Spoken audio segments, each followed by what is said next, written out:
This video would demonstrate how to use the BioPortal web interface to create mappings between terms. Navigate to your term of interest. For example, go to the term software. To add a new mapping, click on the Term Mappings tab. This tab will display the list of existing mappings as well as the option to create a new mapping.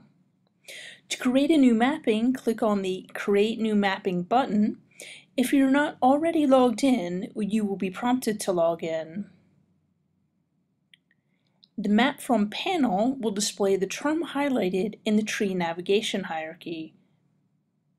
To select a different term, use the term autocomplete to select a new term, for example, funding resource.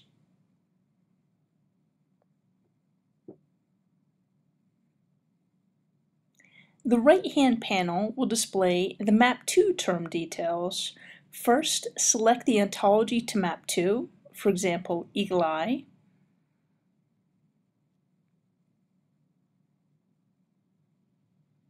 Then use the term autocomplete to select a term, for example, funding organization.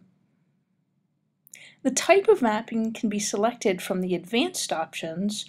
For example, a mapping based on terms that have the same URI can be represented using SCOS exact match, or mapping based on lexical similarity can be represented using SCOS close match. By default, a mapping created in the BioPortal web interface is created as a bidirectional mapping.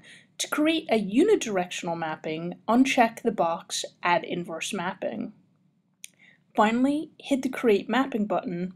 A message will be displayed to indicate the mapping was successfully created. By changing the information in the Map To panel, additional mappings can be generated. For example, to create a mapping between the biomedical resource ontology and NIF standard, select NIF standard in the ontology list. Then search for the term funding resource. After clicking the Create Mapping button, a message is displayed to indicate that the mapping was successfully created. Using the BioPortal web interface to create mappings is helpful when submitting a small number of mappings. However, to create mappings for larger numbers of terms or as a batch process, the Create Mapping web service can be used directly.